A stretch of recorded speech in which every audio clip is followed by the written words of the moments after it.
Now, some stories are so wild that a lot of people don't even believe they're true. Even if you come with facts and even footage, people will say, especially nowadays, people say, oh, that's made up, it's doctored, that can't be true. But this story is true, and I did a lot of research to make sure that it was true.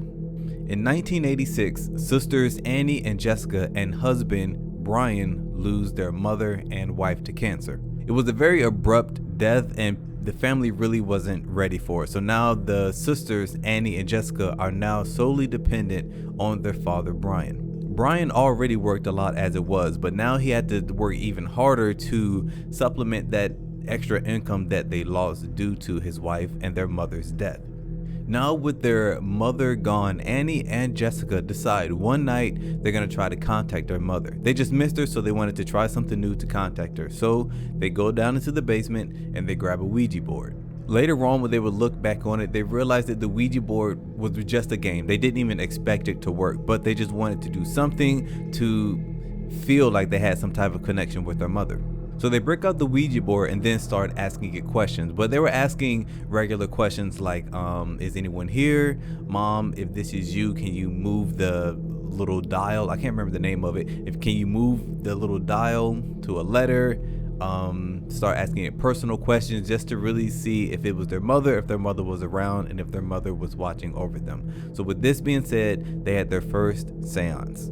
After a few hours of nothing happening, they did feel a little bit better just remembering their mother and with the questions that they were asking. So they did feel a little bit better, but they were like, this isn't working, let's just put it up and go to bed. During the night while they were sleeping, they both started hearing tapping sounds.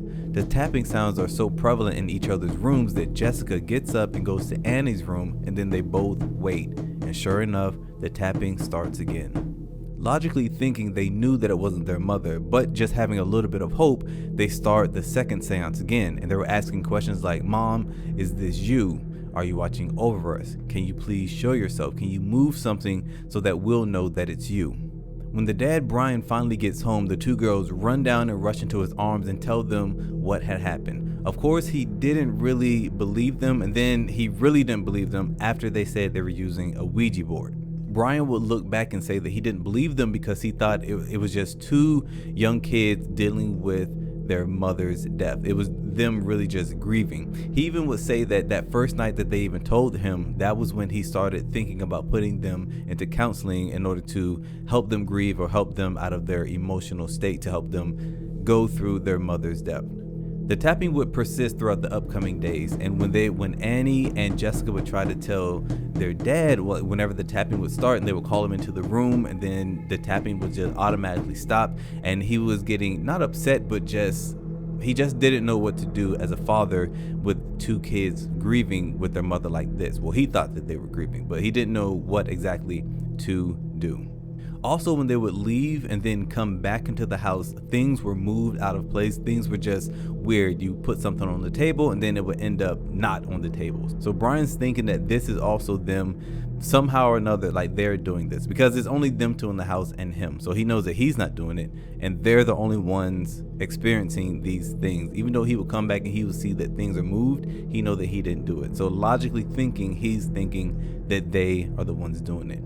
It got to a point that it was driving him a little bit crazy and driving the girls a little bit crazy, because he wasn't believing them and they felt like they couldn't really talk to him at the time. So eventually he would just start pleading, like begging, please girls, just stop this.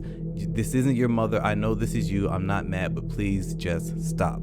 At one point, the girls would say that they knew that this presence in the house wasn't their mother, because they felt as if this presence was messing with them, and their mother wouldn't do that. One evening, when the girls were upstairs just relaxing in one of the TV rooms, they heard the tapping again, except this time the tapping wasn't coming from the walls, it was coming from the basement. So both of them, feeling a little brave, they get up and then they head down into the basement. Once they get into the basement, they really don't see anything and the tapping has stopped. So as they turn to leave, they see something on the wall. When they turn to leave, they see red writing on the wall that says, "I'm in your closet, come find me." Now they're really scared because they know this is definite proof that this isn't their mother. Terrified, the girls run out of the basement and then run straight over to the neighbor's house, and they're beating and banging on the door. Finally, the neighbor opens the door and they're just hysterical, trying to explain what's happening, what they saw, and the neighbor doesn't know what to do. So they say, okay, just wait until you can stay here, but just wait until your dad comes and then we'll explain everything and everything's gonna be okay. If this happened to me, boy, let me tell you something. That would have been the last time I'm staying in the house. I don't care if my sister wants to go back over there and dad wants to go over there, have at it. Y'all can even change my room into something, but y'all can have everything. Y'all can keep my clothes over there. I don't want anything out of there. I'm done with it. I'm done with the house.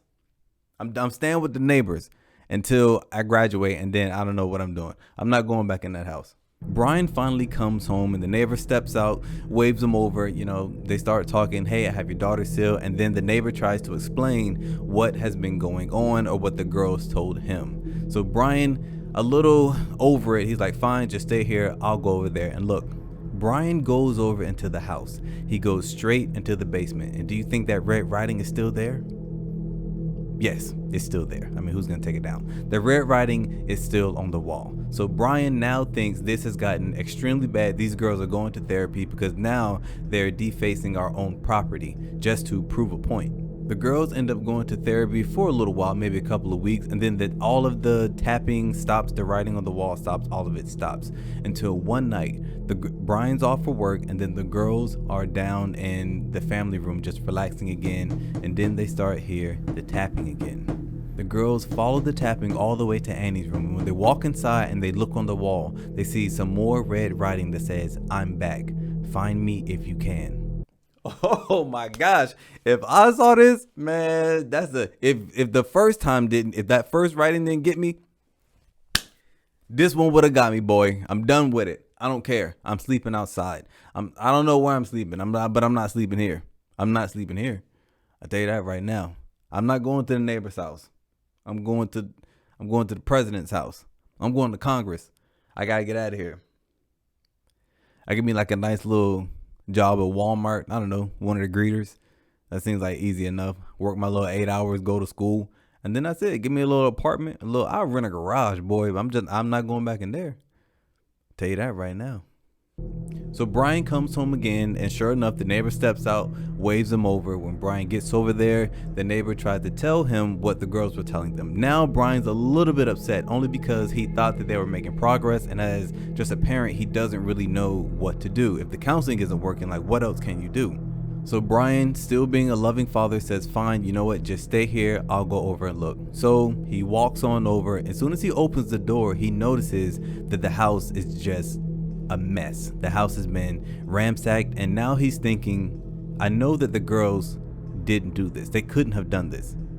So what's going on? So now he's a little bit more cautious. So Brian starts and makes his way upstairs into Annie's room. He walks in, he sees the writing on the wall. He doesn't really know what to make of it. But then when he turns to leave, he sees a man standing in the closet wearing his dead wife's clothes, holding a hatchet.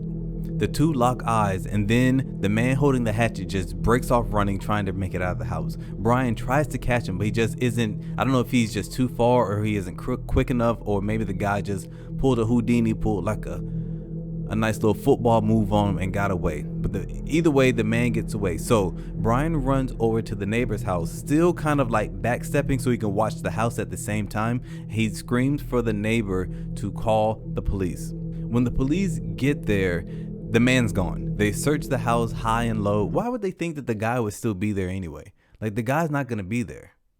He's gone. If you didn't catch him, then he's gone. I don't know. Why would you say? It doesn't matter. The police get there, and then they walk in, search the house high and low. They didn't find anything. So they persuade Brian, you and the girl should stay with some loved ones, maybe the neighbor if they'll have you, but you can't stay here because obviously it isn't safe. So just lay low for maybe a couple days, maybe even a week, and we'll watch the house from the outside to see if someone comes back. And I think that'll be the best course of action right now.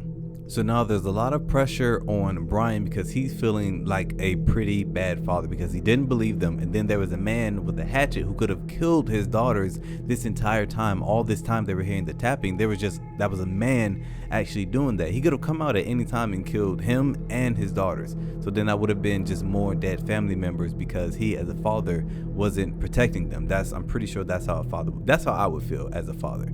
So after 2 weeks of staying with loved ones, they finally decide, you know what, let's just go home. Police have been watching our house for these 2 weeks and nothing has come of it. They haven't caught anyone. They haven't caught anyone outside around the premises, even wearing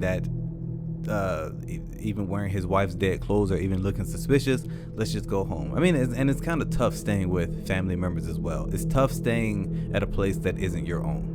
So as Brian is driving home, he's driving up his street and he could see his house from his street and he could look up and see that there's a light on the second floor. He was like, I thought the police were just watching my house from the outside. I didn't know that they were going to be going inside, but okay, whatever. Let's proceed. So now he's pulling up into his driveway, still looking at the window that has a light on it, and then he can see the guy who was wearing his wife's clothing in the window. He walks by the window. So then Brian slams on brakes and he immediately calls the police. The police are there in a matter of seconds and they surround the house. Once the police are there, they all get their game plan together and then proceed inside the house. Now, no one was supposed to be inside the house, supposedly, because the police were monitoring the premises from the outside. So they walk inside and then the first thing they notice is that everything is just not in order. Furniture is flipped over and things just are torn, broken, and then they look up and they can see that there are pennies super glued to the ceiling of this house. Another thing they notice is that there's red writing all over the house, just different messages, some legible, some aren't, some that make sense, some don't. It's just writing all over this house. And then they search the entire house and they don't find anything. Then one of the officers who was down in the basement noticed that there was a board covering a hole for a crawl space. So he walked over there and then he noticed that he could just easily move it, slide it to the side, and there was an entrance for that crawl space. The officer noticed that someone had crawled into the crawl space and just maneuvered all through the insulation of the house, and then they poked holes into all of the rooms, all of the walls in each room, so that they can just maneuver to one room, look inside, then maneuver to another one and look inside and see what was going on throughout the entire house. And as they're searching all of this insulation and all these crawl spaces, they find Danny Laplante. He had dated Annie for a short period of time, and then when Annie broke it off with him, he really couldn't take it, so he snuck into their house, and then he saw them and he heard their conversations, so he knew that their mother had passed and how she passed and how the family was really just dealing with it. So he took this upon himself to just be a spooky presence in the house. So he would just sneak around knocking on doors and on windows and on walls. And then when they would leave, he would sneak out and he would just take ketchup and he would write on the walls just these crazy messages. All this just because Annie broke up with him. So after they caught him, obviously since he was a juvenile, he went to a juvenile detention center and he did his time there, and then he got out. But once he got out, he went to another family's house and he broke in, and then he killed almost the entire family for no reason. He never gave an explanation of why he did it. He just did it. And that is the case of the Andrews family and Danny Laplante. I wonder who was the officer that crawled into the crawl space. I don't know if you've ever seen a crawl space. It goes under, sometimes it goes under the house, and then you have to, I couldn't have done that. Can you imagine you doing that, you in there, and then you just shine your light on a face? I'm shooting everybody. I'm shooting through walls, windows. He would have died in that crawl space. We probably both would have died. I probably would have shot myself. I would have been so scared. I would have been terrified. That's it for today's story. Thank you for watching to the end. Again, if you are a fella out here knowing that you're a catch, and if you are a good looking lady, I highly suggest that you hit that like and subscribe button for my new upcoming stories. That is it, and I will see you on another one.